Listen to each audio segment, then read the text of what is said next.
Throughout the past few weeks, I've put out a few videos on the conflict going on in Ukraine, and a lot of people commented on a video I posted yesterday, well, what about the bioweapons labs in Ukraine? So that's what this video is about. And again, I kind of want to take a moment and speak about, when you're talking about propaganda of war, I just want to say that obviously Russia has a disinformation campaign going on.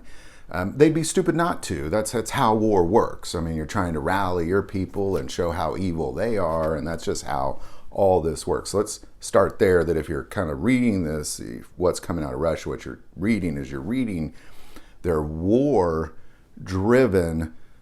disinformation campaign. Again, not calling them, it is often lies. We're going to come back to this, but it's a disinformation campaign. That's what you do when you go to war.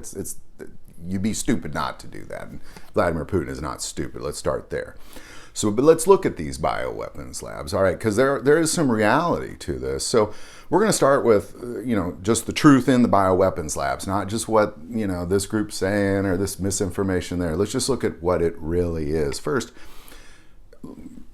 during the Cold War, then Soviet Union, which ran, modern day Ukraine, had multiple labs of bioweapons. It is believed that they had enough bioweapons to kill the entire planet over multiple times, including things like anthrax and a giant list of others. And this was a reality. This is something they had. They admitted they had it, and we all knew they had it. Once the Soviet era kind of came to an end and the wall came down and Ukraine became a nation, what took place was the U.S., along with some other countries, then went in and secured those bioweapons in those bioweapon labs. So there really were bioweapon labs in Ukraine. Now, I remind you, and I remember this, I remember sitting there watching CNN and watching all the proof, all the pictures, all the satellite images of all the weapons of mass destruction that Saddam Hussein had in Iraq. We all stared at it. It was like an 8-hour hearing, and we all just stared at all the proof of these weapons of mass destruction. And as we get in, of course, there weren't weapons of mass destruction. So this is, something, just remind yourself of that first. And that was coming from our U.S. leaders. All right, this is coming from Russian leaders, and again, reminding you that they are in a disinformation campaign because of war, and, you'd be foolish not to be.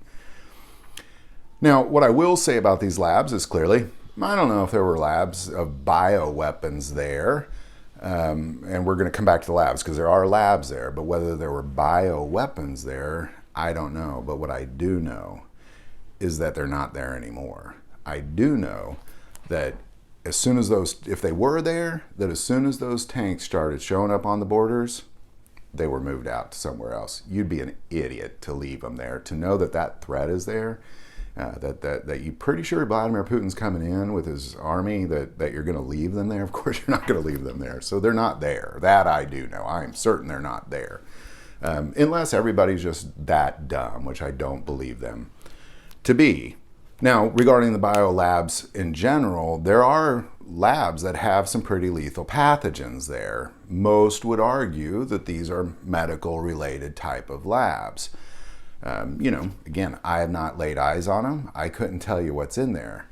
But what I also know is that knowing that is really, so admitting that there's these multiple labs in Ukraine that contain pathogens, and it's for scientific purposes only, for medical reasons only, if that is the case, obviously Russia is not going to foolishly target those.